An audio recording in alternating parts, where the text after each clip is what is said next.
3 conselhos para empreendedores chegarem onde você chegou hoje.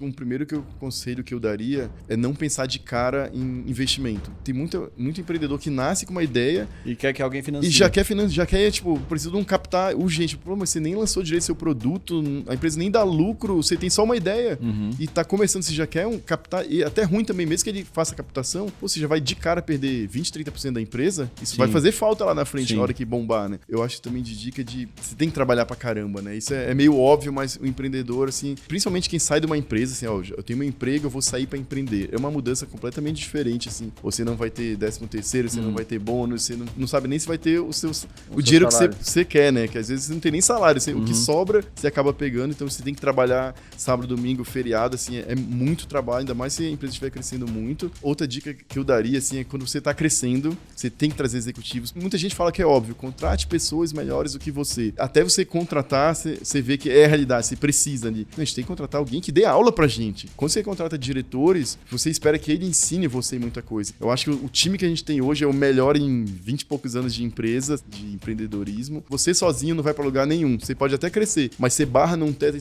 o pessoal fala muito, chega em 5, 10 milhões de faturamento, o cara trava, não consegue mais crescer porque é a hora que você precisa destravar essas coisas, né? Mais gente, tudo mais.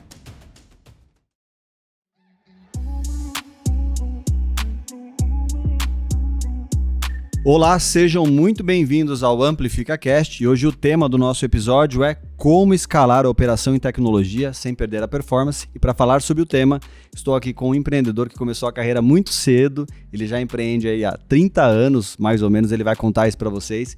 Eu tenho certeza que esse episódio vai ser imperdível e vai te ajudar a se inspirar para construir a sua carreira e quem sabe no futuro se tornar um CEO da sua própria empresa. Eu gostaria só de te lembrar algumas coisas, se inscreva agora no nosso canal, no YouTube, ative o sininho, as notificações, estamos com mais de 13 mil inscritos, não me lembro exatamente quantos. No Spotify também estamos crescendo, então nos ajude aí marcando 5 estrelinhas lá no Spotify, avaliando esse episódio, que eu tenho certeza que vai contribuir muito para a sua carreira, para a sua vida profissional. E o objetivo do AmplificaCast é contar histórias inspiradoras. Seja muito bem-vindo, Vicente, ao AmplificaCast, é um prazer receber você aqui. Muito obrigado pelo convite, é um prazer também estar aqui. Espero que eu possa contribuir com uma história de empreendedorismo, sobre tecnologia também. Eu falo muito, né? Então vou tentar ser mais breve, né? Se deixar ele começar a contar sobre a história da empresa, empreendedorismo, essas coisas, eu acabo me empolgando, mas faz parte, né? É o objetivo aqui da conversa e obrigado mais uma vez. Legal. E aí você tem quantos anos? Fiz 40 agora. 40 anos. Isso. São quantos anos empreendendo? Nossa, comecei com 14 anos. Olha. Né? Então já tem 24 anos, mais ou menos, ali. 24. Não, mais. 26 anos. 26 anos. Não, legal. E como é que foi assim? Você já começou empreendendo ou chegou a trabalhar para alguém como funcionário? Não, esse é até eu costumo falar bastante sobre esse assunto. Eu nunca trabalhei como funcionário. Ah, é? Não tem carteira de trabalho? Não tenho. Assinada? Não tem? Não Olha tenho. Lá. Não tem, ó. Eu falei esses dias eu acho que teve mais um participante aqui que não teve também, né? Eu não me lembro exatamente quem foi. Não tem. Falei semana passada, eu costumo acho falar que só bastante. 2 até agora, viu? Não tenho carteira de trabalho, não tive a oportunidade de trabalhar em outras empresas.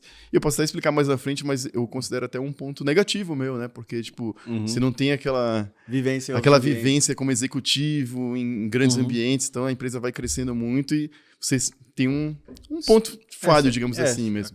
Acaba aprendendo com outras pessoas que vão chegando no time, né? Tudo é muito novo, mas claro, você tem uma empresa desde os 14 anos, eu já tenho 40, e a empresa começou lá no quarto, hoje já está com um pouco mais de 100 funcionários, se eu não me engano, e vai abrir 30 vagas agora, então a faculdade da vida é muito maior. Claro, depois eu fiz faculdade, fiz MBA, pós-graduação e tudo mais, mas nada, acho, de aprendizado, nada barra a vida, né, como empreendedor. E começou no quarto, então, a empresa? Começou no quarto. Como que foi? Pois é, contar um pouco dessa história. Não tinha CNPJ, então? Não tinha CNPJ. Foi anos depois, né? Era uma empresa pirata. Exatamente. Eu falava naquela época, não, é uma empresa virtual. Não tinha. Só veio o nosso CNPJ, a data de abertura dele é 2005. Ou seja, foram 7 anos ali sem CNPJ. Claro, era outra realidade, né, naquela época. Hoje em dia, você pode começar empreendendo já com CNPJ de cara. Mas era empresa de tecnologia? Era uma empresa de tecnologia. Eu tinha 14 anos. Nessa época, a internet estava começando, né? Eu morava em Manaus, então já tinha uma diferença muito grande do resto do Brasil. Não sou de São Paulo, mas eu fui pra Manaus muito novo, eu também não sou de lá, mas eu me considero de lá porque eu fui com 3, 4 meses, fiquei até os 18 anos de idade lá. Sim. Eu nasci em Natal, mas eu fui muito cedo, então é até um pouco difícil. Você é da onde? Eu falei, cara, eu nasci em Natal, mas nunca morei lá. Tem um amigo meu que Manaus, trabalha no INSPER, na área ele é gerente de tecnologia do INSPER, ele nasceu em Manaus. Nasceu em Manaus? Legal. Eu acabo me considerando mais de Manaus, porque a minha infância foi lá, eu cresci lá, meus amigos de infância estão lá, mas... Eu também não nasci lá, mas, cresci lá. E depois, com 18 anos, eu vim para São Paulo e eu tô aqui há muito mais tempo do que o resto da minha vida. Então, eu sou um pouco de cada lugar, né? O pessoal fala que quem mora em Manaus é manauara? Manauara, é isso aí. Marcelo Robles, um abraço. Vou marcar, quando postar, vou marcar ele no LinkedIn lá. Vai ser legal. Legal. E aí a empresa começou lá? A empresa começou lá. Mas como que surgiu essa ideia, assim, tipo? Você precisava de dinheiro e falou assim, eu vou abrir vou começar a prestar serviço, eu preciso trabalhar? Nunca imaginei que era muito mais uma brincadeira, nunca imaginei o que ia se transformar, né? Naquela época, tava começando a internet, era muito pequena, praticamente tinha o UOL, que era aquele site que era um universo mesmo, era muito pequeno. Buscador UOL. E tinha BBS, ainda não tinha... Tava começando o Mirk ainda, então não tinha nada de redes sociais, essas coisas. E eu aprendi a fazer site brincando ali, tipo, tinha 14 anos... E um dia eu recebi um spam, pra você ter noção, um spam de uma empresa americana, um monte de empresa de hospedagem, revenda da gente, tudo mais. Aí eu falei, cara, eu já sei fazer site, acho que eu vou montar um site dizendo que eu tenho uma empresa. Olha isso, eu não tinha noção nem, 14 anos, né? Ninguém nem falava startup, nada, como é hoje, né? Então, zero noção de empreendedorismo mesmo. Mas eu falei, já sei fazer site, vou dizer que eu tenho uma empresa de fazer site. A parte mais difícil não foi fazer o site e começar a divulgar, né, entre aspas, que eu tinha uma empresa. Foi convencer a minha mãe, em 1998, a me dar o cartão de crédito dela para passar online numa empresa americana. Nossa. Imagina o terror, que você tá maluco, dar um cartão de crédito, esse negócio de internet. E aí, naquela época nem tinha cartão virtual, né? Não, tinha Se bloqueasse o cartão por alguma coisa. E era até compra física, você tinha que passar aquela maquininha, né, que era um carbono e tudo mais. Então, já tinha um medo de usar cartão de crédito numa loja. Imagina online dos Estados Unidos. Então foi uma maluquice, assim, que foi mais difícil convencer minha mãe. Mas ela deu o cartão de crédito, eu montei ali aquele site que dizia que tinha empresa de hospedagem de sites, e era só uma revenda, não tinha infraestrutura, não tinha servidor, não tinha nada, não sabia nem mexer com isso, eu sabia fazer site. E aí essa empresa americana me deu um painelzinho, criar domínio, e tudo mais. E foi o início de tudo, literalmente, assim. Eu, no meu quarto, brincando de ter uma empresa, e acabou sendo a semente ali. E quem te deu o primeiro computador? Foi minha mãe também. Nessa época a gente tinha um 286 aqui. Nossa, ela comprou pra ela, na verdade, mas tava em casa ali e não tinha muita coisa, não tinha nem o que fazer. Tinha aquele joguinho do macaco no alto de um prédio ali, aquelas coisas assim. E o primeiro cliente? Quem de fato te pagou o primeiro trabalho? Eu vou te falar que eu não lembro exatamente o nome, mas era... Não, mas como foi? Foi o plano de hospedagem de sites, que, sei lá, eu vendia R$24,90, eu devia ter que pagar uns R$20 para a empresa americana, R$21. Basicamente, eu ganhava uns R$3, R$4 por cliente ali. E começou a ter, tipo... Era uma hospedagem de sites mesmo, pura, aquela, tipo, plano de R$20, R$25 mensal. E começou a chegar alguns clientes, sei lá... Em pouco tempo, ali um ano e um pouco, tinha uns 30 clientes. Era pouquíssimo, mas eu, época, eu tinha 14 anos, 2005, eu me sentia empresário. Eu me sentia um empresário. Tô ganhando dinheiro, todo mundo 30 clientes vezes R$24. Eu me sentia rico, já tinha dinheiro pra ir comprar o meu hambúrguer. Você já era mais do que a média do que os seus amigos da infância. Ninguém tinha totalmente. Eu lembro muito bem que acho que a minha primeira conquista, assim, como ter na empresa, foi quando eu tinha uns 15 anos, foi um pouco tempo, assim, eu comprei uma motinha. Mas era uma de 50 cilindradas, mas, tava todo mundo andando de bicicleta e eu andava, claro, não saía do condomínio, do bairro ali, mas eu me sentia assim, caramba, eu comprei com o meu dinheiro. Foi uma conquista, assim, tipo, que, eu lembro até hoje, né, disso daí. E como que foi, assim, depois que você começou sozinho? E aí começou a construir uma empresa. Com quanto tempo depois veio o CNPJ? Só em 2005. Mas antes disso veio a história com o Lucas, que é meu sócio até hoje, né? Ele era meu vizinho ali no bairro. E a gente, um amigo em comum. Vocês estudavam num prédio juntos? A gente não estudava na mesma escola, mas tinha um amigo em comum que estudava na minha escola e era amigo dele. Condomínio? Morava no mesmo bairro, na rua de trás ele morava, né? Aí ele gostava de mexer com computador e tudo mais, mas não tinha hospedagem, não tinha nada disso. Ninguém tinha hospedagem de sites nessa época, ninguém nem sabia direito o que era isso. Nessa época era inovação, né? Totalmente, né? Hoje em dia eu consigo enxergar como foi uma oportunidade que na época eu só fui, né? E aí esse meu amigo apresentou e eu expliquei pro Lucas, né? Tô fazendo isso e tudo mais. E, caramba, legal, também sei mexer com site. eu acho que eu vou montar a minha, vou revender da sua. Aí ele montou, na época, quando começou a empresa era PointNet, mas nessa época, por que PointNet? Sei lá, eu tinha 14 anos e inventei esse nome. Mas nessa época que eu conheci o Lucas, o nome da empresa era SpeedServe, já tinha alguns clientes, não tinha funcionário, não tinha nada, era eu no meu quarto ainda. E eu mostrei pro Lucas, ele gostou, disse, eu vou montar uma revenda, né? E montou a dele, que era TurboServe. Você vê que o nome SpeedServe, por que serve? Ah, sei lá também, a gente era moleque, só fez. Aí digamos que ele tinha... era mais ou menos isso, né? E aí o Lucas montou a dele, eu tinha a minha, ele era meu cliente, só que naquela época eu era muito amador, não tinha painel, não tinha nada, e o Lucas achava chato aquilo ali de, toda vez que eu consigo conquistar um cliente, eu tenho que pedir para você ativar e tal. E aí ele pesquisando na internet achou um painel de controle de cPanel, que hoje o cPanel hoje mais usado. Amplamente usado hoje. Ficou uma empresa gigantesca, o cPanel estava começando e gera que nem é hoje, super inovador. Na época já o cPanel nasceu, caramba, que painel bom, consigo fazer tudo, consigo criar planos de revenda. Aí o Lucas cancelou comigo, achou uma outra empresa, virou digamos, churn. Concorrente primeiro churn, virou concorrente entre aspas, mas a gente era amigo, saía junto, então a gente nem se via como concorrente. Né? Sim, e todo mundo era moleque, era muito mais uma brincadeira, ninguém tava ali tipo pensando, eu sou empreendedor mesmo, tal, empresa. Claro, você já tinha aquela cabeça, eu tenho uma empresa, eu tenho que atender clientes, suporte, tenho que mandar cobrança, boleto, quitar boleto, então você já tinha uma noção assim de empresa, mas era tudo meio brincadeira ainda, mas estava dando certo, né? E aí todo mundo pedia pra gente o que o Lucas me pedia. Eu queria ter um painel pra eu mesmo fazer, eu quero revender, porque tinha muita web designer naquela época. Ninguém falava agência digital, né? Nessa época falava, eu sou web designer, eu sou webmaster, falava muito. Webmaster. Todo mundo pedia esse painel e, o Lucas conseguiu esse painel, não estava usando. Aí chegou, vamos montar uma empresa de revenda, vamos montar nós dois juntos? Aí a gente já tinha, eu tinha uma, ele tinha dele, vamos criar uma junta. Eu fui o webmaster da revista Exame. Ah, é? Pois tá vendo? Webmaster era, naquela época, né? Uau, sou webmaster. E era isso, o pessoal de web design, o webmaster, pedia pra gente, porque eles faziam sites. E tinha que colocar em algum lugar. E queria hospedar e queria ganhar dinheiro com isso também, né? Eu já quero ganhar dinheiro com isso, eu faço o site, eu quero hospedar.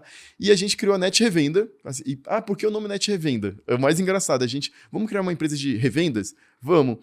Qual vai ser o nome? Vamos criar revenda.net? Por quê? Também sem motivo, não. Porque é revenda e o domínio é fácil.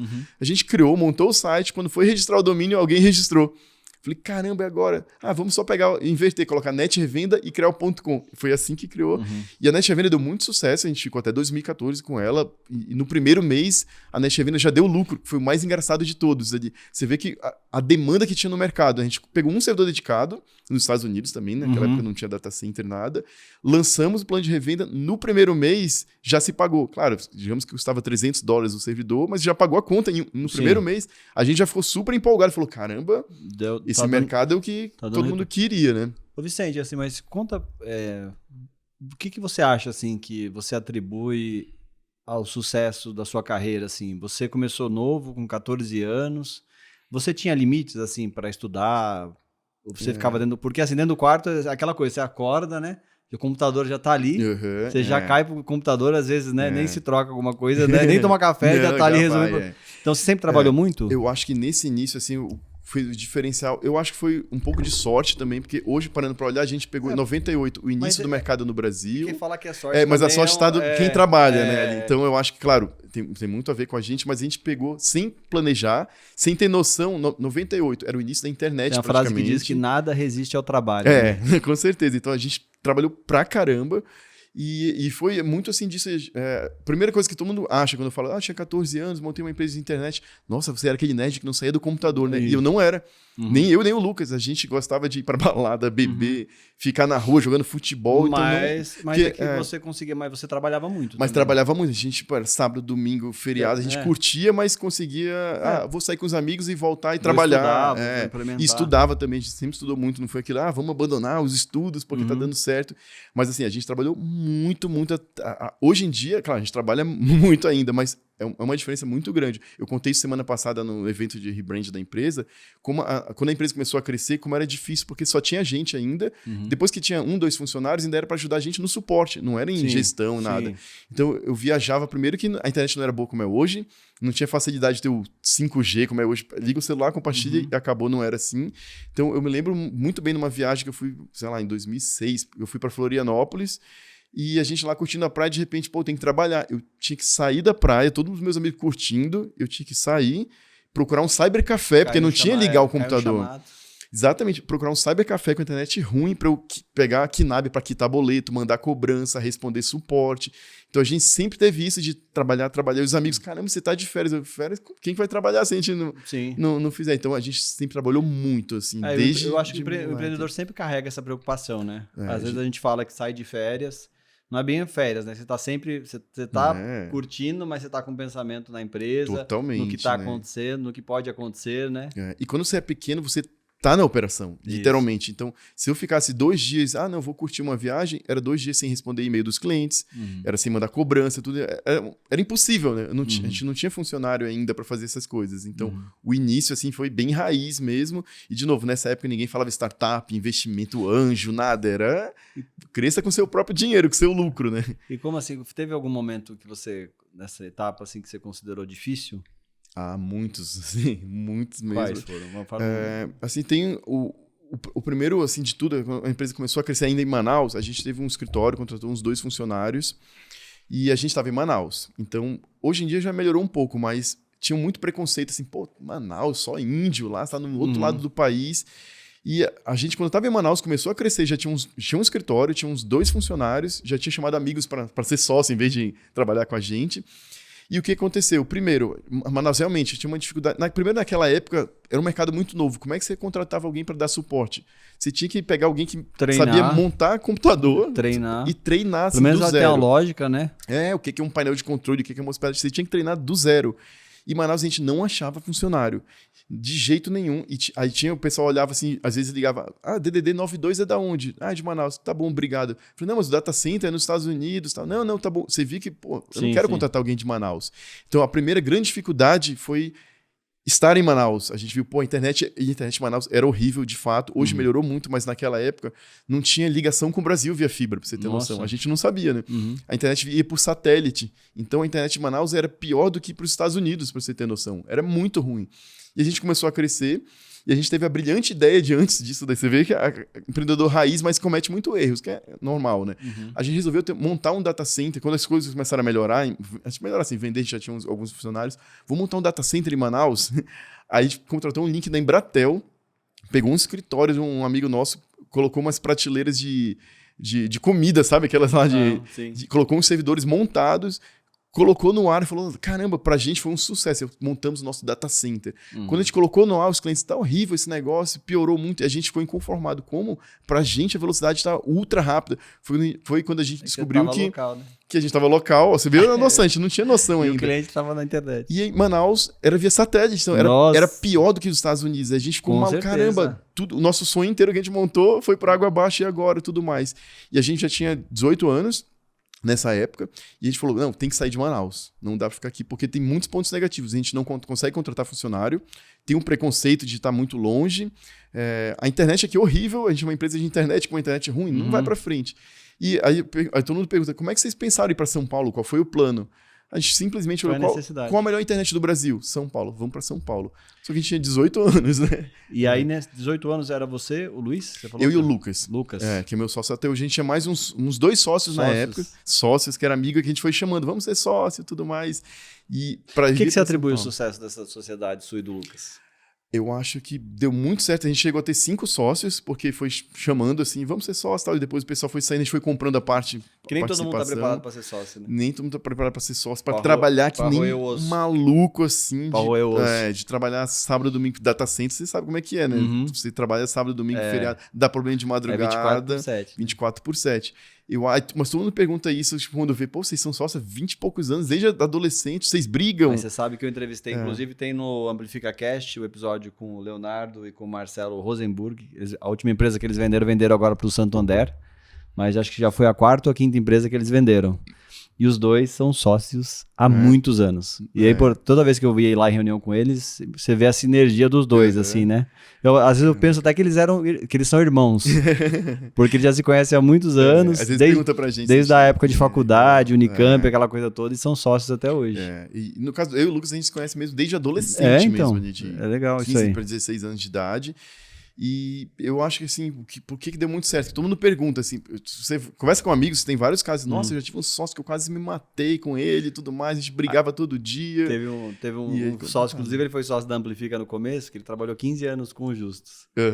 E ele era sócio da agência que eu trabalhava antes. E aí ele fala que a sociedade, comparado ao casamento, a única diferença é que você não dorme com sócio. Pior que porque tem tudo ali, né? Porque você compartilha tudo, né? Fica mais tempo com o seu sócio na empresa e tudo mais. No meu caso, como a minha esposa é minha sócia, então a gente você dorme com a sócia, né? Não, Só tem que ter o trabalho de separar o que é trabalho do que é casamento, porque eu tenho que separar. No começo a gente tinha muita divergência sobre isso, hoje não, hoje já é mais equilibrado. Na empresa você vai ter discussão ali de dia a dia e tudo mais. Mas é engraçado essa parte, a gente nunca teve briga. E a primeira coisa que pergunto, vocês já brigaram quantas vezes? Nunca teve uma briga. Tem discussão normal, assim, de não concordar com alguma coisa. É normal, ponto de vista. E mas que bom assim, que nunca assim, teve né? briga. E eu acho que por que deu muito certo? Porque desde o início a gente separou assim, ó. Você vai mais técnico, no caso do Lucas, você cuida da área técnica e eu vou cuidar da área financeira, administrativo e marketing. Então, desde o início da empresa, literalmente, cada um foi para uma área, cada um tocava do seu jeito e a gente combinou, foi indo, né? Acontecendo de tomar decisões, ó, toma decisão que é melhor da sua área, eu tomo pra mim e, claro, grandes decisões a gente compartilha junto. Eu acho que deu muito certo. Inclusive, nos episódios com os outros CEOs que passaram aqui, todos eles falam muito bem sobre essa questão da divisão de responsabilidades. Apesar de não ter nada escrito, vocês já dividiram muito bem, né? O que cada um ia fazer. Isso desde os 16 anos de idade. Foi meio automático e foi indo, então não tinha aquele conflito de um querer mandar mais que o outro. Porque a gente é sócio com 50%, né? Cada um. Então qualquer divergência tem que resolver, não tem como, né? E a gente nunca chegou a ter briga de ficar brigado, vão parar de falar, vai trabalhar com raiva. Nunca teve 20 e poucos anos. E eu sei que é raro, porque todo mundo que eu falo, nossa. Eu tava lendo um livro sobre negócio de casamento, os caras estavam falando que para você resolver os problemas do casamento, tem que ser similar a uma sociedade. Você tem que deixar a emoção de lado, senta numa mesa, conversa, vê os pontos divergentes ali, resolve e segue em frente, né? Você coloca o sentimento, aí no outro dia você fica com raiva e não precisa ter isso, né? Tem que resolver, né? Isso vale até hoje, né? Mesmo com a empresa maior, você tem que ter essa cabeça. E que momento, assim, a empresa se tornou uma nova empresa? Que momento, quando você estava nesse modelo de negócio, teve algum momento ali que a gente estava conversando que você viu que aquele negócio te dava muita dor de cabeça e pouco retorno? Exatamente. Isso foi assim de 1998 até 2014. Eu fui numa palestra esses dias no evento, o cara estava falando sobre a construção de equity. Quando a gente constrói a empresa no começo, a gente quer resolver um problema. A gente não pensa em equity, né? Quanto a empresa vale, né? Você não tem nem noção, né? Disso daí, né? Mas a gente foi assim, crescendo de 98 até 2014 no mercado. A gente começou com hospedagem de sites, que nem eu falei, assim, puramente hospedagem de sites. Quando veio a Net Revenda, que já foi em 2003, a gente criou com esse conceito de revenda de hospedagem, que também deu muito certo. E era possível escalar, né? Hoje em dia você vê que essas empresas, né? Até mesmo a gente estava comentando aqui da SkyOne, eles crescem muito com os parceiros, né? Que vai, o parceiro e até vai esse modelo se aplica hoje também, né? Dá para aplicar até hoje assim também. Então aí veio a onda de hospedagem de sites, depois revenda de hospedagem. A gente viu que as revendas viraram agências digitais, mudaram os nomes, né? Que veio mesmo parar de falar sou webmaster, web design e falar sou uma agência, porque cresceram que nem a gente, né? Começou a ter funcionários, você é design, você é conteúdo, publicidade, conteúdo. E começou a crescer. E o plano de revenda, digamos, a hospedagem era R$20 mensal, 15. O plano de revenda era R$50, R$100. Ainda era ticket médio muito baixo. E esses clientes começaram a crescer e falar, calma aí, eu preciso de uma coisa mais robusta, porque essa hospedagem compartilhada é hospedagem compartilhada, dá pau, 1000 sites no mesmo servidor, um tá mandando spam. Cai um, cai dois, cai três. Aí cai todo mundo. Esse problema que acontece até hoje, provavelmente, nesse mercado. Hoje. É normal. E os clientes começaram a crescer e pediam uma coisa mais robusta pra gente. Só que ainda não tinha o conceito de cloud computing. Então, se o cliente crescesse, eu falava, quero uma coisa mais robusta, tem um servidor dedicado aqui. Só que qual era a dificuldade? De comprar máquina. O cliente pagava R$50 mensal e falou, o servidor dedicado é R$2.000. Não paga. Cara, você tá maluco? Como é que eu... Você não tá me oferecendo um plano que é um pouquinho mais caro? De R$50 cai para R$2.000? Mas não existia... essa questão de upgrade, né? E não tinha alternativa, não existia tecnologia. Ou você tem um servidor só seu ou não tem. Então era uma dificuldade grande. Quando veio o conceito de cloud computing, do cloud server, montar, a gente viu, caramba, é o que a gente precisa. A gente lançou, já foi em 2008 mais ou menos, o conceito de cloud server e bombou também. Então a gente pegou a onda da hospedagem de sites, pegou a onda de revenda de hospedagem, depois pegou a onda do cloud server. E o que aconteceu? Nessa época do cloud server, que já era um produto um pouco mais robusto, dedicado, que era mais estável também, a gente começou a atender empresas. Começou a chegar algumas empresas, né? A gente, pô, legal. E o que a gente sentiu? A gente estava desde 98 com hospedagem compartilhada, atendeu o público, digamos que a gente fala varejo, pessoa física, que você sabe muito bem como é que é, né? O cara paga pouco, ele reclama muito, ele você não consegue xinga, empresa. você não consegue oferecer qualidade, assim, tipo, eu quero ter o melhor atendimento do mundo. Uma vez a gente pensou nisso daí, ó, vamos ter o melhor atendimento do mundo que vai ser top, né? A conta nem fecha. Sim. Você contrata um monte de gente, imagina, ó, eu quero que meu suporte técnico não tenha fila nunca. Você contrata 40 funcionários, continua tendo fila, continua reclamando e você não tem lucro, né? Então, sim. É aquilo que o pessoal fala, tipo, varejo para tudo, né? Até para comércio, né? A margem é 2%, sim, 3%. Sim. Então a gente viu que crescia muito, mas as contas cresciam mais ainda. E era muita dor de cabeça. E a gente ficou naquilo, caramba, é complicado. Por outro lado, a gente começou a sentir o gostinho de atender o mercado B2B. Que era o cliente pagava um pouquinho mais, digamos, R$400, que é pouco, mas naquela época, um cliente pagando 20, 30, a gente tem um de 400, era 10 vezes mais. E você acaba, né, na preocupação desse cliente, você é uma ponta só, né? No cliente muito pequeno, você é o único que ele tem que cobrar. Foi uma diferença gigante. E a gente viu, como a gente começou a conquistar os clientes B2B, a gente viu, pô, é isso que a gente quer seguir e tudo mais, só que a gente não conseguia oferecer qualidade do jeito que a gente gostaria, porque tinha uma base de 50 mil sites hospedados. A gente chegou a ter 50 mil sites. 50 mil sites? 50 mil sites hospedados. E isso, tipo, consumia todo o nosso atendimento. A gente queria, vamos contratar um cara fera para cuidar da galera. Hoje em dia com a IA conseguiria resolver boa parte, né, dessas filas. Hoje em dia, né, naquela época não tinha nada disso, né? E a gente não estava conseguindo, a gente falou, caramba, tá difícil, vamos focar no B2B, é o que a gente quer e tal. Mas era uma carteira muito pequena ainda, mas a gente viu muito valor. E a gente ficou pensando, cara, mas a gente não quer mais atender. Você falou de R$400 pro cliente que paga 24, já estamos falando aí de 10 vezes mais. Mais de 10 vezes. Então, pra gente era uma coisa assim, caramba, é um sonho. E era um cliente que não dava trabalho, não ligava muito, porque tinha um ambiente dedicado para ele, não caía e tal. Então, isso foi muito assim de... Quando você começa a empreender, você começa a ver que tem uma carga muito grande de trabalho, no final da conta você vê que tem pouco retorno.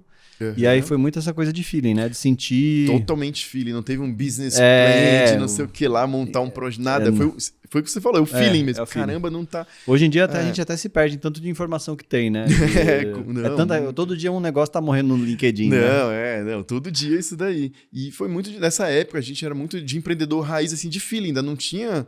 A gente não tinha nem tempo para pensar, porque a gente estava muito na operação, né? Sim. Mas a gente tomou essa decisão, falou, caramba, vamos primeiro aumentar o preço, ver se o pessoal sai na nossa cabeça, né? Você vê que hoje em dia a gente olha, pô, cabeça errada, porque você não fez uma operação melhor. A gente fez no final, né? Eu vou explicar, mas a gente começou a aumentar o preço do pessoal pequenininho para ver se saía. O pessoal, uns saíam, mas a maioria ficava. A gente, caramba... A gente não quer ter esse perfil porque a gente já achou outro perfil. Não que esse perfil seja ruim, mas não era mais a nossa cara. A gente estava querendo mudar o estilo da empresa. E aí, numa reunião, que eu era o presidente da Abra Hosting, que hoje virou Abra Cloud, né, que é a associação do nosso mercado, eu comentando num jantar, happy hour nosso, caramba, esse perfil não quero mais, a gente está focando no B2B, estou tentando expulsar, digamos, entre aspas, o cliente. E o pessoal do UOL e da Local Web olhou pra gente, vocês estão malucos, você vai expulsar o cliente, vende essa carteira, você tem um ativo aí. A diferença, né? Outro dia eu tava conversando com esses dois empreendedores, eles falam, cara, para todo negócio tem uma forma de você sair. Exatamente. E a gente não enxerga, quando você tá vivendo o problema, você não enxerga a forma de sair, né? Ainda mais quando você tá vivendo o problema e você tá na operação ali no dia a dia, você responde e-mail, você atende cliente, tudo, você não consegue nem pensar em estratégia, né? Você tá dentro da garrafa. E aí falou, por que você não vende? Aí pensando com os cara, por que a gente não vende? Ganha dinheiro com isso. A gente negociou com o UOL, com a Local Web, a gente acabou fechando um deal com a Local Web. Com a Local Web? Isso, a Local Web comprou Aí você tinha 50 mil? Tinha 50 mil sites hospedados e umas 2 mil revendas. A Local Web comprou toda essa operação, isso se chamava Net Revenda, ainda que foi até 2014. E a gente falou, vamos agora focar no B2B. A gente fez o rebrand, então foi aí que a gente lançou a marca Evel, com novo posicionamento, com focado. Foi aí, que ano que foi? 2014. Foi quando nasceu mesmo a marca Evel, com outro site, outro posicionamento, outros produtos. Não tem mais hospedagem, revenda, domínio. Mas essa base de clientes ajudou a construir essa nova empresa? A venda? Não, porque foi tudo para Local Web. A base inteira foi transferida. A gente ficou só com o B2B que a gente queria. Mas foi uma venda de uma empresa? Foi uma venda da carteira só. Carteira. Mas a gente acabou apagando, tirando a marca, tirando tudo. Mas vendemos só a carteira para ele, justamente que a gente queria manter ali, digamos, a essência, né? E como é assim, o pessoal sempre comenta, né? Quando esses dias eu vi um CEO falando no LinkedIn que deixou uma operação de uma empresa e tal. Ele fala que a empresa é como se fosse um filho, né?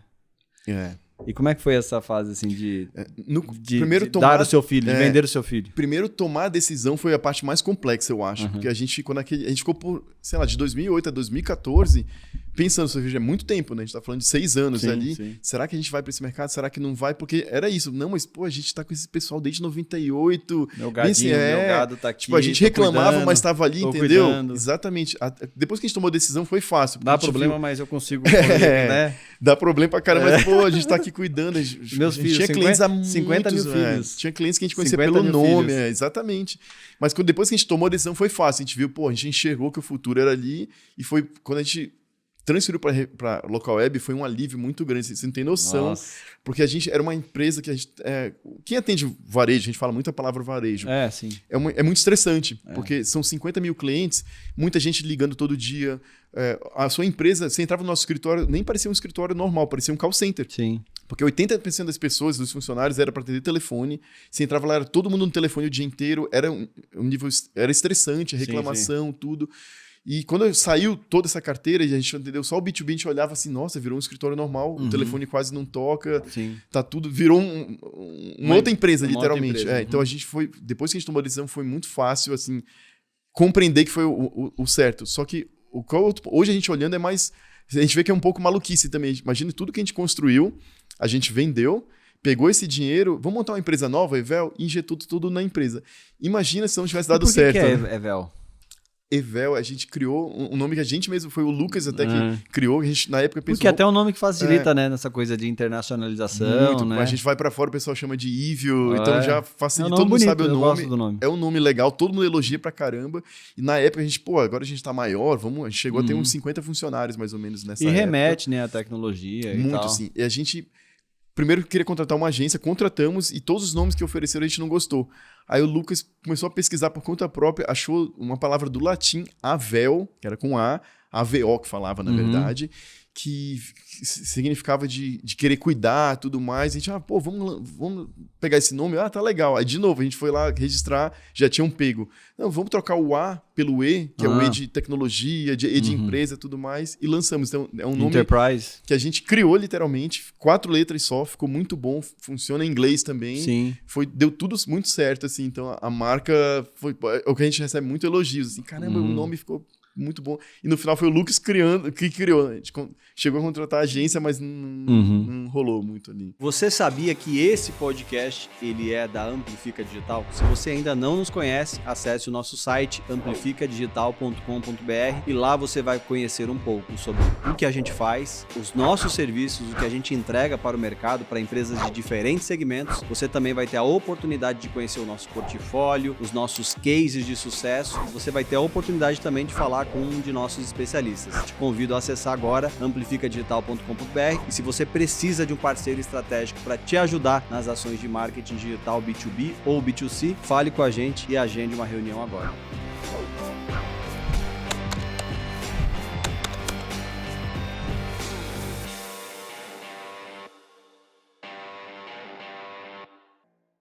E como é que foi assim?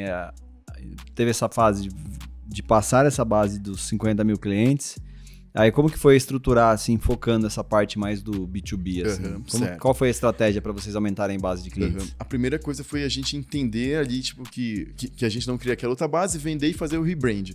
Só que aí a gente pegou e injetou, que eu tava até falando, injetou todo o dinheiro da empresa na Evel. Se não tivesse dado certo, imagina, tudo que a gente construiu não deu, mas empreendedor é assim, né? E quando você não tem filho ainda, você é novo, você toma uns riscos bem maiores, né? Que talvez hoje seria mais difícil, assim, você tomar, eu tenho filho e tal, muda muito, né? Já ficou sem receber? Já, né? Isso, eu acho que todo empreendedor já passou por isso, né? De quase quebrar, de achar que a empresa acabou.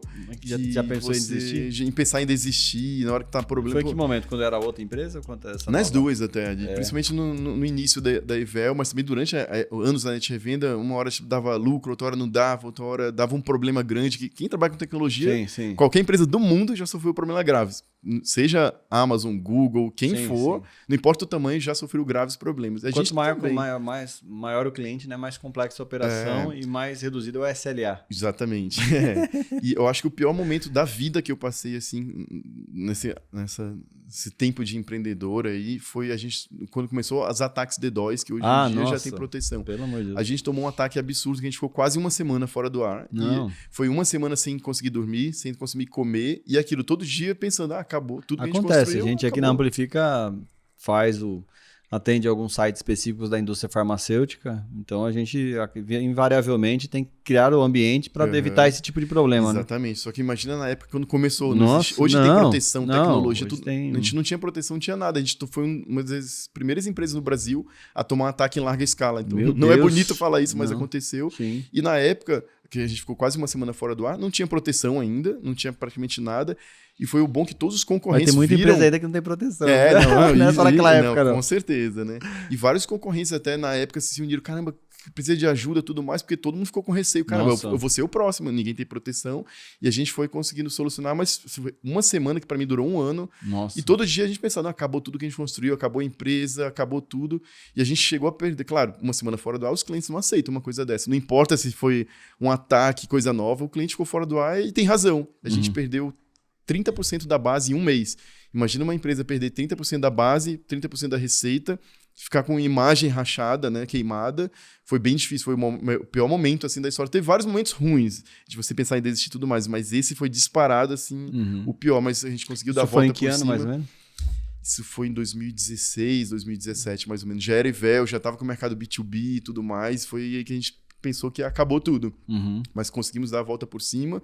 E a gente saiu, o pessoal costuma falar com casca, né? Então a gente foi uma das primeiras empresas a tomar um ataque grande e foi uma das primeiras empresas a criar proteção, a reagir, mecanismo, né? E tudo mais. Então a gente começou a ser referência em proteção e até ajudar alguns concorrentes que eram mais próximos de como solucionar, o que tem que fazer, estrutura, olhou muito o mercado americano de como resolver, que tipo de equipamento tem que comprar, que tipo de software, porque nessa época Firewall cai junto com o ataque DDoS. Né? Ninguém tinha proteção praticamente para DDoS. Algumas empresas americanas estavam começando, a gente tinha que transferir nosso tráfego lá para os Estados Unidos para conseguir filtrar para voltar. Então você resolvia, mas ficava super lento. Hoje é as CDNs, né? Então era o início, nem existia nada disso, né? Imagina, então foi complicado, assim. Hoje já tá um site pequeno, você coloca na Cloudflare ali, né? Hoje tá mais fácil proteção, mas quando você... O pior de tudo é sofrer um ataque e você olhar para o mercado e falar quem eu vou contratar para resolver e não existir. Esse foi o pior, porque hoje você toma um ataque e você sai correndo sem 20 fornecedores americanos, brasileiros e tudo que é lugar para resolver. Quando você não existe isso, você fica pensando, caramba, acabou tudo, né? Essa foi a parte mais difícil. E como assim que você encontrou forças assim para se motivar e depois que passou, foram uma semana caótica? Caótica, e a gente depois que voltou tudo, era só cancelamento, e foi... Em um mês a gente perdeu 30%, mas continuou por meses tendo cancelamento, você reflexo. Vê, né, que quando você tá nessa fase, que nem você tá, né? Ainda tá na operação, né? Você tá, mesmo tempo que você tá vendendo, tá trazendo cliente, você também tá recebendo, né, as notificações de cancelamento. Nossa, isso vai matando, né, a sua energia para poder trazer novo, né? Eu e o Lucas, a gente ficava olhando aquilo lá todo mês, cancelando, tipo lá, vendeu, sei lá, a empresa era bem menor na época, vendeu, sei lá, 30 mil de novos contratos de mensalidade, saiu 50. Saiu 60, porque o reflexo do ataque, o cliente às vezes não consegue migrar imediato, mas vai migrando ao longo de meses. Ele procura outra solução, tô tentando falar com a empresa não resolve. A gente passou mais de, acho quase um ano, assim, churn, a empresa quebrando literalmente, as contas não pagavam, só que a gente acreditava muito no negócio. Caramba, vamos dar a volta por cima, a gente pegou empréstimo e vamos tocar, e conseguimos dar a volta por cima, mas assim, de acreditar muito no negócio, trabalhar que nem maluco. E não ter plano B, né? E dar a volta por cima. Só ter o plano A, né? Só tinha plano A, não tinha plano B. E, de novo, não tinha equity, não tinha investidor, não tinha... Pega aqui esse dinheiro, a gente acredita em você. Era a gente tendo que pagar as contas da empresa, injetar dinheiro na empresa do próprio bolso, fazer empréstimo. Se nada desse certo, a empresa ia quebrar e a gente ia quebrar junto com milhões de empréstimo ainda, né? E nessa época vocês tinham quantos funcionários?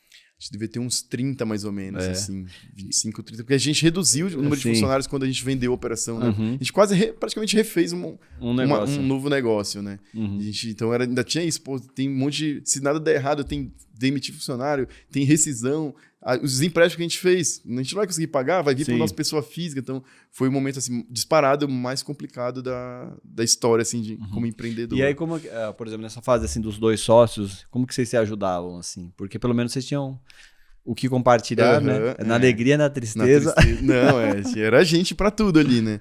Isso é até um ponto legal, porque quando a empresa começou a crescer, a gente começou a dificuldade de gestão. Até adiantando já um pouco a história, né? Sim. Saindo da parte negativa para a parte positiva, né? Quando a empresa começou a dar muito certo de vender, a gente deu a volta por cima, literalmente. E quando você deu a volta por cima, você considera isso foi o que foi a alavanca de vender um serviço novo? Eu acho que de focar, a gente tinha muito produto. Melhorou a parte de segurança, né? Você falou? Melhorou muito a parte de segurança, a gente focou muito em atendimento, entendeu o que o mercado B2B queria, que era, o cliente quando quer fechar, na época de hospedagem de sites, o cara ia no site, preenchia um formulário, boleto ou cartão de crédito, comprava e era aquilo. Então, ficava chegando formulários de novos clientes sem você fazer nada. No B2B, a gente entendeu, o cliente quer marcar um café, quer conhecer o escritório. A gente tem que montar um escritório novo, bonito, porque para receber o cliente. Não dá para ficar num escritório feio, porque naquela época de hospedagem, ninguém aparecia, né, na empresa. Então, a gente mudou o escritório, fez o escritório novo, mais bonito. Então, a gente entendeu o que o mercado B2B queria, focou em produtos, principalmente porque... Mas nessa época, quem vendia era você? Era... Todo mundo ali, eu acho que vendia um pouco. A gente tinha alguns funcionários. Mas já tinha área comercial? Já? Tinha área comercial, mas também era tudo muito... Não sei se amador é a palavra certa, mas a gente não tinha grandes executivos, não tinha gestores. A gente se virava do jeito que tinha, né? Precisa de um vendedor, vamos colocar um vendedor. Vamos contratar um vendedor, vamos ter um vendedor. Não tinha ainda o diretor de vendas, o gerente de vendas. E ainda, depois a gente contratou um gerente de vendas, mas ainda era muito mão na massa. Não era aquele gerente que era gestor, que vinha com estratégia, nada. Era de tocar o time ali. Não, nada. Era tocar o time ali, ajudar no dia. Assim, não tô reclamando, mas é o início. Toda empresa eu acho assim, né? Seria muito bom, até depois comento, mas como a hora de contratar executivos, né? Então, eu acho que quando a gente apagou muito produto que a gente tinha, hospedagem, domínio, a gente chegou a ter sistema de cobrança, sabe? Até a hora que a gente entender que, nosso foco é infraestrutura. A gente é uma empresa de IaaS. Vamos focar em IaaS e acabar com tudo que não é isso daí. E vamos focar em servidor dedicado, que é onde está bombando. Não era nem o cloud server, que todo mundo achava que é nuvem, não. É o cliente que tem um servidor dedicado, que ele quer montar uma própria nuvem para ele. Que ele quer virtualizar aquela operação. Quando a gente entendeu o que o nosso cliente queria e quem era o nosso cliente também. Porque a gente atende quem? Viva é nosso cliente, Outback é nosso cliente, fulano é nosso cliente. Tá, mas um é hotel, o outro é restaurante, o outro é tecnologia. E até a gente olhar, nosso ICP, quem é o nosso perfil ideal de cliente? Não, são empresas de tecnologia que usam a gente como insumo, que cresce, uma empresa de SaaS, quanto mais ele cresce, mais ele compra também. Sim. Porque ele precisa de mais infra. Então, digamos que a gente estava tudo preparado e aí o que veio? A pandemia. Quando chegou a pandemia, o mundo inteiro ficou com medo, inclusive a gente. O primeiro mês, eu lembro, assim, a gente fechou o Brasil, tal, sei o que lá. Era todo dia o nosso financeiro recebendo um monte de e-mail de cliente, não vou conseguir pagar a conta, só vou pagar se tiver 30%. A gente focava muito na época. Na época, a gente focava bastante no mercado imobiliário. Nossa, aí parou, né? Os maiores clientes eram mercado imobiliário, as construtoras e tal. Chegou a pandemia, primeira semana, só no meio de cancelamento. 60% de faturamento. É o que a gente estava com medo. Então, o primeiro mês foi o susto. Aí depois a gente virou a chave para tecnologia, e tecnologia crescendo. E foi o que a gente sentiu. Os vendedores não podiam mais visitar cliente, então o que tinha que usar? O marketing para poder... Aí deu digital, boom, né? E pra gente, o primeiro mês assustou, porque todo mundo tava pedindo... não pedindo downgrade, falando, eu não tenho dinheiro, eu fechei e tal. Aquele susto, eu quero 50% de desconto. Eu falei, mas se eu te der 50% de desconto, como é que eu pago? A infra, né? A minha infra, a minha folha, a gente tem um custo altíssimo de folha. Não vou demitir ninguém e tal. Mas foi as primeiras 3 semanas. De repente, a gente começou a ver, vender. Falei, caramba, a gente tá falando de pandemia, a gente liga a TV, só desgraça, é morte, empresa fechada, todo mundo quebrando, e a gente começou a vender, caramba, começou a fazer reunião, caramba, o que tá acontecendo? A gente tá bombando de vender, o que a gente viu? A gente não sabia ainda, mas o mercado de tecnologia explodiu de um nível, porque todo mundo restaurante fechado, o que ele tem que fazer? Tem que vender por WhatsApp, tem que vender por um iFood e tal. A tecnologia é o que salvou muita empresa. Muita gente que não tinha estrutura, né, para colocar os funcionários para home office, aí teve que implementar. Vamos contratar um SaaS daquilo, SaaS daquilo. E a gente, depois que acontece, você entende, né? A gente é uma empresa foca, como eu falei, o nosso ICP, empresas de tecnologia, muitas empresas de SaaS. São as empresas que bombaram na pandemia. O que aconteceu? Deu um exemplo assim, de um cliente nosso de Curitiba, que eu falei até no início, tinha um chatbot, tudo mais, legal, tinha um sistema de VoIP também, e tinha uns 4 servidores com a gente. De repente, esse cara tinha 40 servidores com a gente. Porque ele tava bombando de vender. Quem que não queria um chatbot no meio da pandemia? Todo mundo. O restaurante com 2 funcionários até com 50, 100 funcionários. Essas empresas explodiram de vender. E a gente estava muito bem preparado. Quando chegou a pandemia, é aquele momento que a gente estava estruturado, né? Que eu falei produtos, de entender o nosso ICP e tudo mais. Então a gente aproveitou a pandemia assim, sem ter planejado, claro, ninguém planeja uma coisa dessa, mas a gente cresceu 300% na pandemia. Olha. E assim, que momento que você chegou, por exemplo, nessa fase de entender assim que a empresa agora, você falou que naquela época a área de vendas não tinha uma estrutura tão grande e tal, tinha o gerente de vendas, o coordenador de vendas ali, mas ainda era muito mão na massa. Em que momento assim você decidiu estruturar toda essa parte? Exatamente, foi literalmente assim, pós-pandemia. Pós-pandemia? A pandemia fez a gente crescer 300%. E, pô, todo mundo tem noção que é empreendedor, né? O que é crescer 300%. Crescer 100% já é sem noção, é duplicar o tamanho. A gente tá falando de triplicar a empresa em pouco menos de 3 anos. E pra gente foi caótico, porque geralmente toda empresa, quando nasce ou quando já tá ficando grande, sempre o foco é o quê? Como vender mais, como melhorar o marketing para vender mais. Sim. A gente estava explodindo de vender. Vender não era o nosso problema. O nosso problema é como manter e como estruturar. E orquestrar tudo isso, porque crescer 300% tem que crescer várias áreas. A gente era uma empresa menor, que a gente chegou a ter 50 funcionários na época da hospedagem compartilhada, 50, 60, reduziu para 15, 20. Quando chegou na pandemia que a gente explodiu, a gente estava com uns 25 funcionários, 30 no máximo. E a gente viu, caramba, era o quê? Que nem eu falei, a gente não estava estruturado com executivos, diretores. Então, a empresa cresceu, coloca mais suporte técnico. Cresceu muito a área de cobrança, coloca mais um de cobrança. Mas isso ainda vai ficando no ombro, né? De você, nas costas. Decisão era eu e o Lucas para tudo. Não tinha executivos, o gerente que tinha lá era muito focado na operação de dia a dia, de olhar lead e tudo mais. E a gente estava ficando literalmente maluco e a gente não tinha... Se você tem 20, 30 funcionários, você não tem uma área de RH, agente de gestão, você não tem uma área jurídica. A gente começou a crescer tanto que começou a precisar dessas pessoas. Sim. Né? E principalmente, a empresa cresceu 300%, uma empresa faturando 300% mais de uma hora para outra, você precisa ter um olhar financeiro de planejamento. A gente é uma empresa de CAPEX intensivo, né? A gente compra equipamento assim, na veia, né? Sim. Então, os nossos números, digamos que a gente comprava 300 mil por mês e às vezes investe agora para colher na frente. Exatamente. A gente compra servidores caríssimos para transformar em mensalidade, né? O cliente vai pagando mensalidade. Então, o retorno é no médio e longo prazo. Sim. E aí, os números ficaram muito grandes. Assim, digamos que a gente comprasse 300 mil por mês de servidor. Virou 1 milhão. E, de repente, tava eu e o Lucas lá, o Lucas foi, que nem eu falei, né? Muito da área técnica e eu da área mais financeira, marketing. E o Lucas ia, eu preciso comprar 1 milhão de servidor. Eu olhava, caramba, você tá maluco? 1 milhão de servidor, a gente comprava 300 mil. Não, mas está crescendo, mais precisa.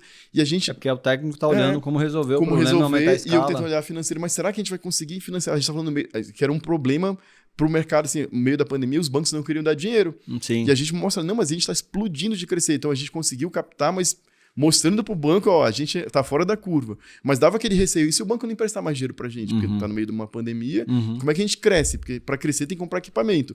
Para comprar equipamento tem que ter dinheiro, né? E tem que ter o banco financiando a gente. Então, ficou aquele receio muito grande.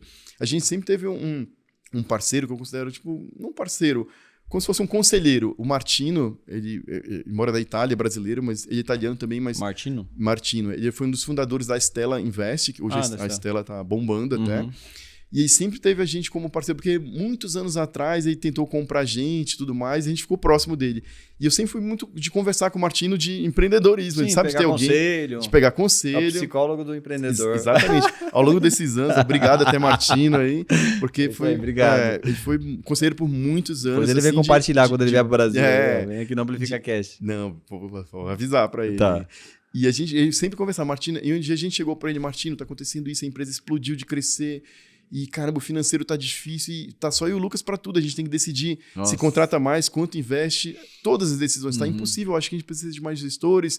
Mas eu sei que, a gente tá em São Paulo, a minha empresa, eu tenho que competir com Oracle, com as grandes empresas. Vou contratar um diretor, o salário é muito... Eu já dei uma sondada aqui, o salário, não é nem o que a gente ganha e tudo mais. E eu contei tudo isso para ele, aí quando eu acabei de falar, o Martino falou, Vicente, você já sabe a resposta, você já me falou. Você vai ter que contratar mais executivos.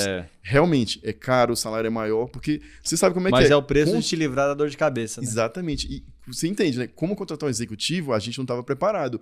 É um bicho completamente diferente. Mas você vê que é engraçado, né? Que engraçado, quando você teve que tomar, você e seu sócio, o Lucas, tiveram que tomar a decisão para investir em 1 milhão de compra de equipamento, a coisa já foi A visão técnica já, não, precisamos comprar realmente, vamos no banco, vamos dar um jeito e tal.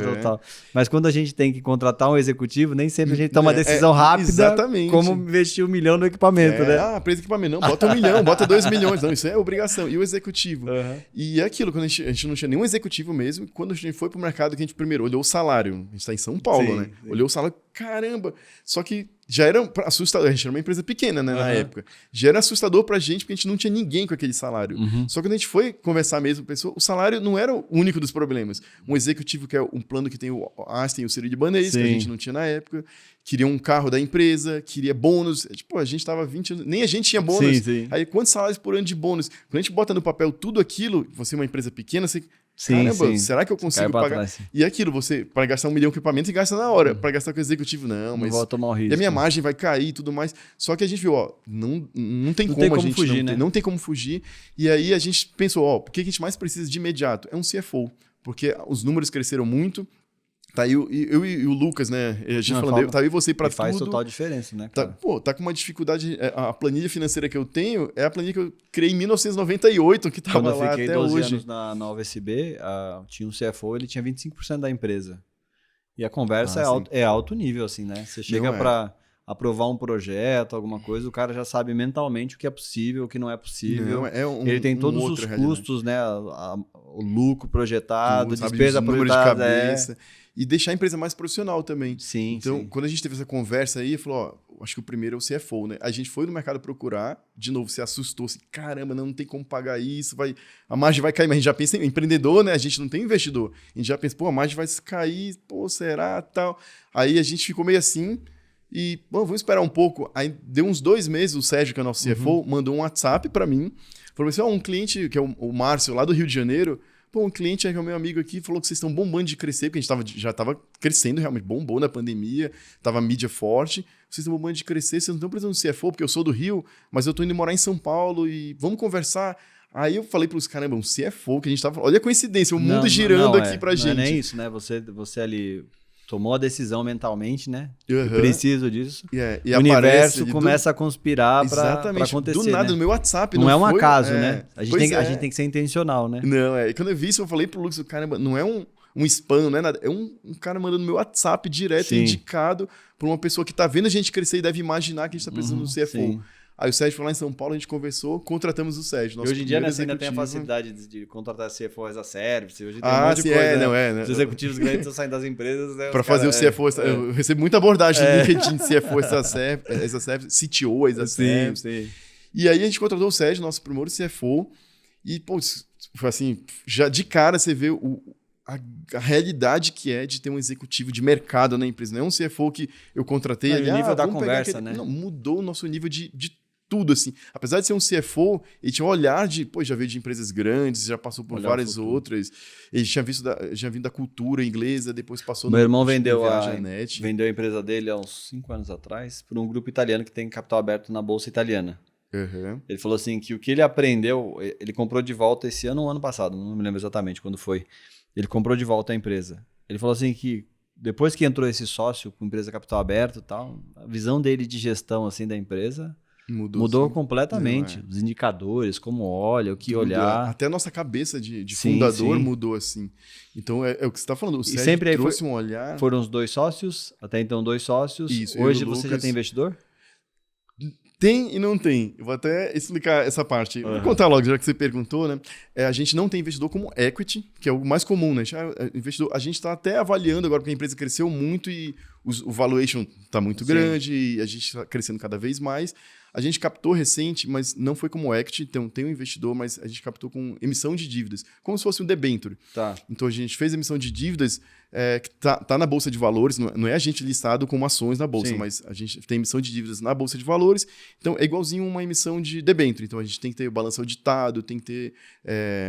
tem que estar na Bolsa registrado, tem que ter uma securitizadora, tem que ter um fundo comprando. Então, é um fundo de investimento que está lá, mas ele não é sócio. Então, tem um ponto positivo e negativo, né? O positivo é que a gente administra a empresa, a gente toca, ele não é sócio. É como se fosse um banco emprestando dinheiro, mas é um fundo estruturado, uma operação de dívida, que tem registro na Bolsa de Valores, tem tudo certo. A gente tem que prestar as contas, auditoria, então... Mas não é uma captação tão grande assim. Cara, a gente pegou, acho, 30, 35 milhões. É um número legal, mas não é um número absurdo pro tamanho da empresa hoje. Mas isso hoje ajuda bastante a gente a crescer, mas não é um número tão grande assim. Agora a gente está começando a olhar equity, se faz sentido ou não. A gente não tem certeza ainda, porque a gente hoje não precisa de dinheiro, né? A gente está bem capitalizado, a gente tem os bancos, a gente está há 20 anos, né, fazendo isso.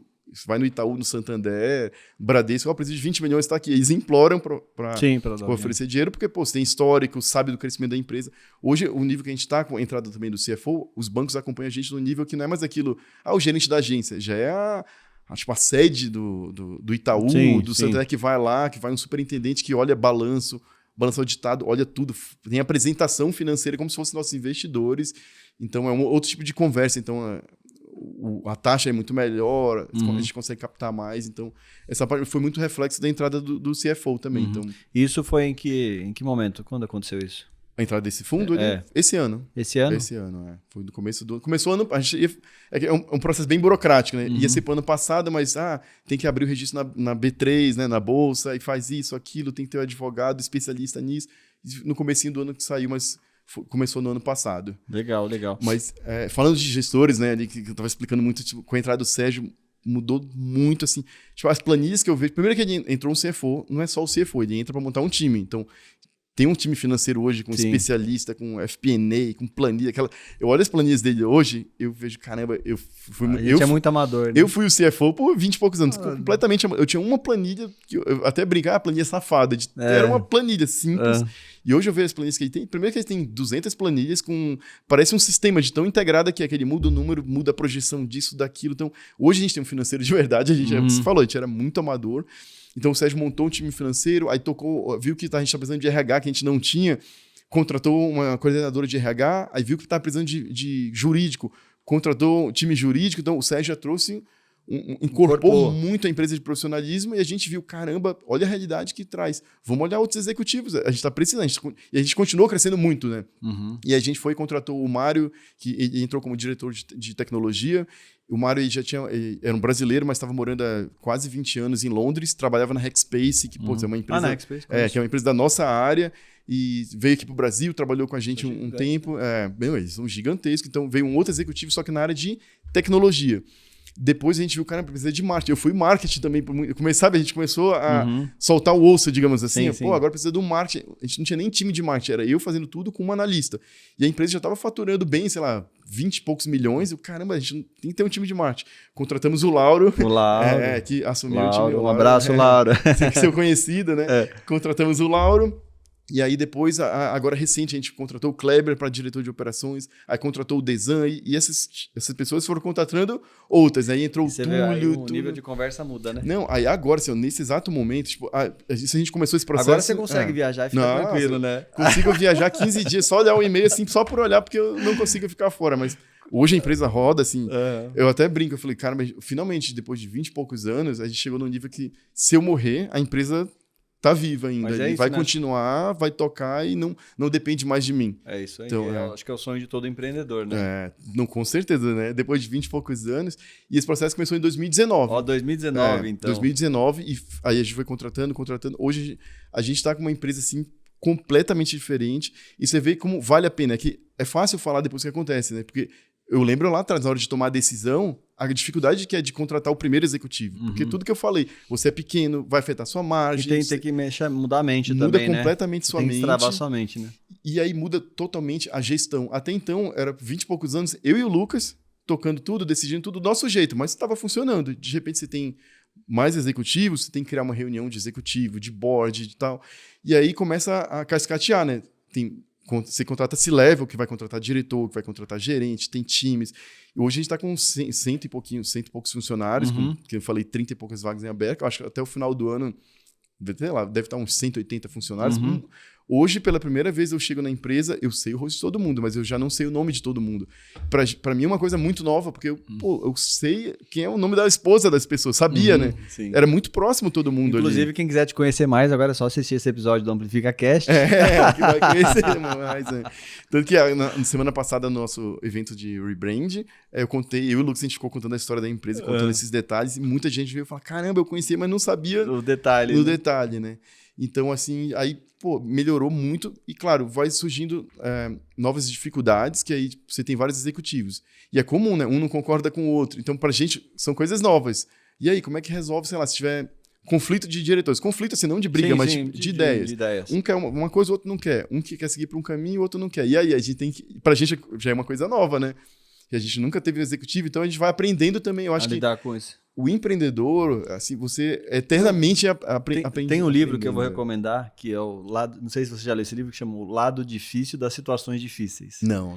Esse livro ele é muito bom, fala sobre isso. Vale a pena. Já umas 2 pessoas já falaram desse livro aqui. É um livro muito bom. Fala sobre isso. Isso, assim, novidade, tudo vai virando... Todo dia tem uma novidade pra gente. Quem empreende, né, nunca para de aprender. Uhum. E eu acho muito positivo também os executivos, que nem eu falei, eu e o Lucas, a gente montou a empresa com 14, 15 anos, eu entrei com 14, o Lucas com 16, a gente tem a mesma idade, 40 anos os dois. Legal. E a gente nunca, que nem eu falei, a gente não tem carteira de trabalho, então a gente não teve a vivência de uma grande empresa. Muito legal a história. E agora vocês são como resolver uma conflitos, grande empresa. Até pra gestão. Eu sempre falo até hoje, eu não me considero um bom líder no quesito de, pô, chama aqui pra vamos dar um feedback, pô, esse funcionário não tá indo tão bem, deixa eu trabalhar ele e tudo mais. É que agora, quando você tá tratando só com o diretor, é mais fácil, né? O diretor, você dá porrada logo ali e ele aguenta, né? Sim. Mas quando não tinha, eu tinha essa dificuldade, assim. Eu acho que eu sou um bom líder no quesito de ser próximo de todo mundo, ser aberto, conversar com todo mundo, sabe? Aquilo, tipo, zoa com todo mundo. Sim. Aquilo, pô, todo seu lado ali pra sempre. Porque a empresa nasceu assim, né? Ela nasceu com essa proximidade, né? Uhum. Tanto que eu acho muito estranho, tipo, recente, a gente tem contratado muita gente e um happy hour lá da empresa, um funcionário novo pediu pra tirar foto comigo. E pra mim foi uma coisa assim, nossa, foto? Mas como, tipo... Sabe, pra ele, não, vou mandar pra minha esposa, porque eu tô tomando um chopp, a gente tem chopeira, a gente faz muita festa na empresa, né? A gente tem uma balada dentro da empresa. E queria tirar foto pra mandar pra esposa que tava tomando com o CEO. E eu fiquei assim, tipo... Falei, caramba, mas eu sou uma pessoa normal aqui. Então, a empresa vai crescendo, você não fica mais tão próximo de todo mundo e, às vezes, a pessoa tem uma visão, caramba, eu quero ficar próximo dele. Então, tudo isso é muito novo pra gente. A gente não passou por isso. Então, eu considero que é um ponto falho nosso. A gente estudou, fez MBA, pós-graduação, tudo mais, mas a gente não tinha essa vivência de grandes empresas. Então, os executivos ajudam muito a gente com essa visão. Né? Hoje você acaba aprendendo também, né? Muito, a gente aprende todo dia, com todas as áreas. Com o Bermejo, com o Sérgio. O Bermejo, que a gente estava conversando antes, né? Já foi diretor da Ponto Condomínio, que virou a Log, foi diretor da Mandic, foi diretor da Globant. O Sérgio já foi CFO lá de outras empresas, trabalhou na cultura inglesa, já veio da área de telecom. Então, o Mário também, que ficou um tempo com a gente lá, veio da Hackspace. Hoje, o Kleber veio da Binário, já trabalhou na Claro. Então, são executivos que trazem bagagem, e sabe como resolver aquela dúvida que às vezes eu e o Lucas, por exemplo, eu tenho um ponto muito falho que eu sempre falo abertamente, eu não sei demitir. Eu vejo alguém que não está performando, não, mas ele tem família, dar oportunidade. Eu conheço, eu quero dar oportunidade. E quando você já tem um gestor já de mercado, já sabe, caramba, você vai só postergar o problema e vai ser ruim para o funcionário e vai ser ruim para você também, que claro, tem gente que você vai olhando, depende do caso, decisão, você se liberta e liberta a pessoa também, né? Pois é, então ele já vem assim, caramba, não está assim, você já vê que a pessoa não quer dá mais oportunidade também. De mudança e tal, mas se o paciente não reage...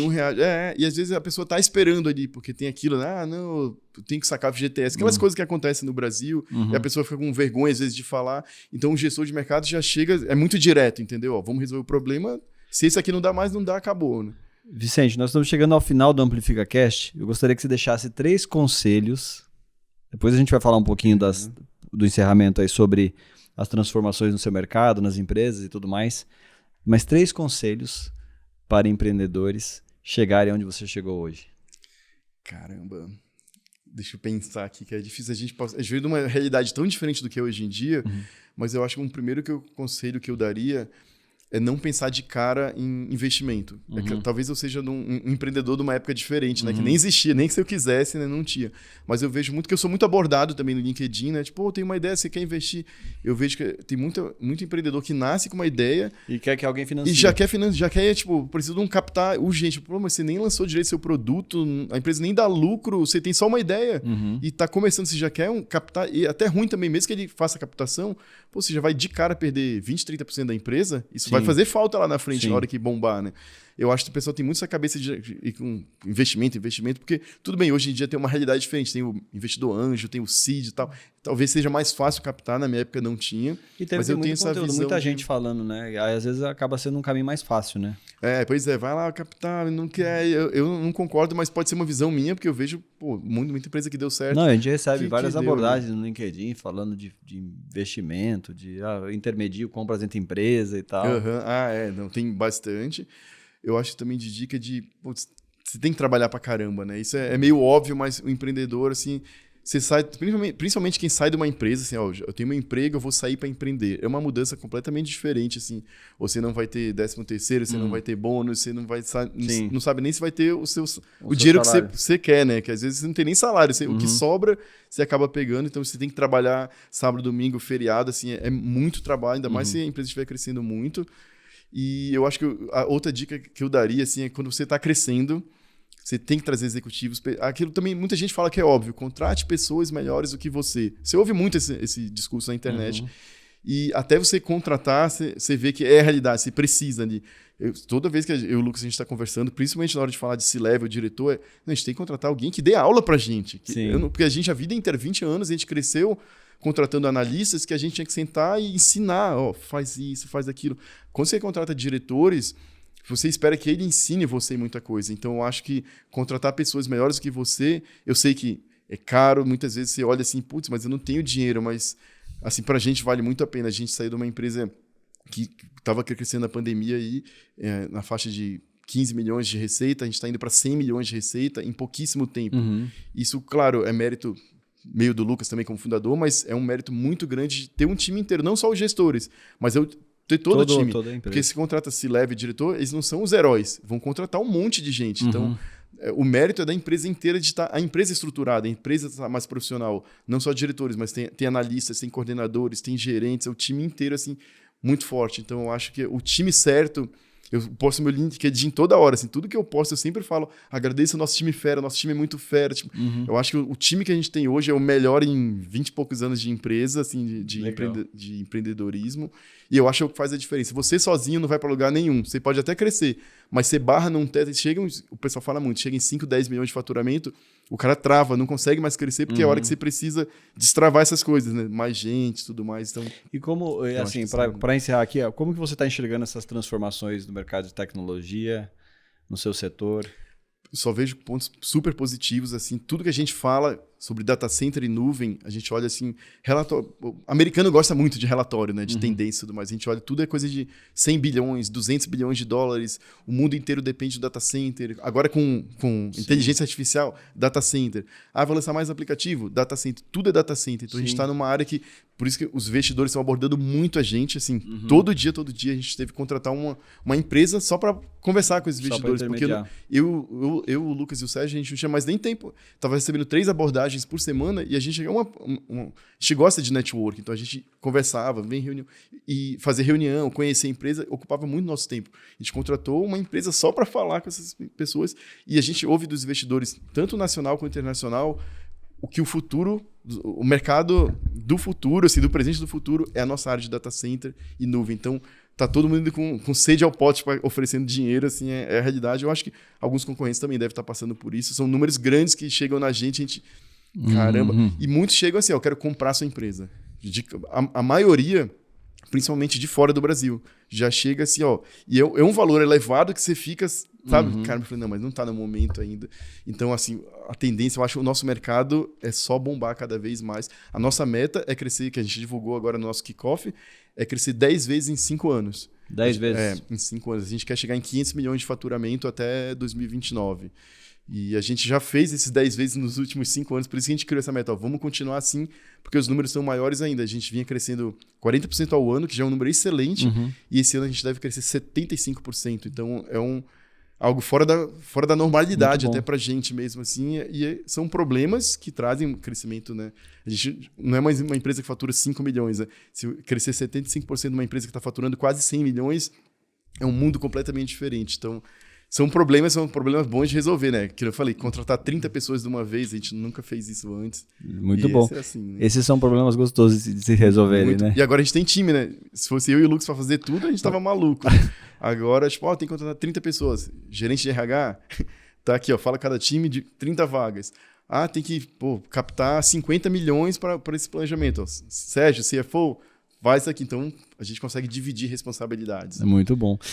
Vicente, muito obrigado pela sua participação aqui no Amplifica Cast. Tenho certeza que esse episódio foi muito enriquecedor.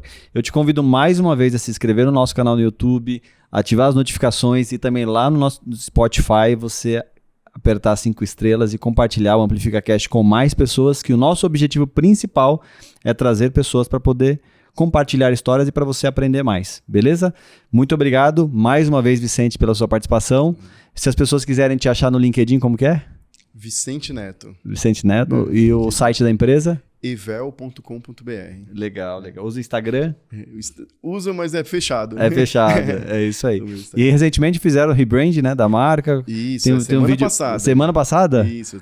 Com o avião e tudo mais. Foi uma esquadrilha da fumaça, o avião adesivado, foi bem, bem legal mesmo. A gente está divulgando o LinkedIn da empresa. E o Instagram qual é? @evel. @evel_SA. É isso aí. Então chega lá no Instagram e assiste o vídeo do rebrand da marca. Beleza? Se você gostou desse episódio, eu te espero no Amplifica Cast. Acesse a nossa página amplificadigital.com.br/amplificacast, que é um prazer ter você aqui com a gente. Valeu. Valeu, Eric. Até mais. Obrigado de novo aí pelo convite. Valeu. É isso aí. Obrigado ao público da Amplifica Cast e espero que vocês gostem. Tchau, pessoal. Até mais. Valeu.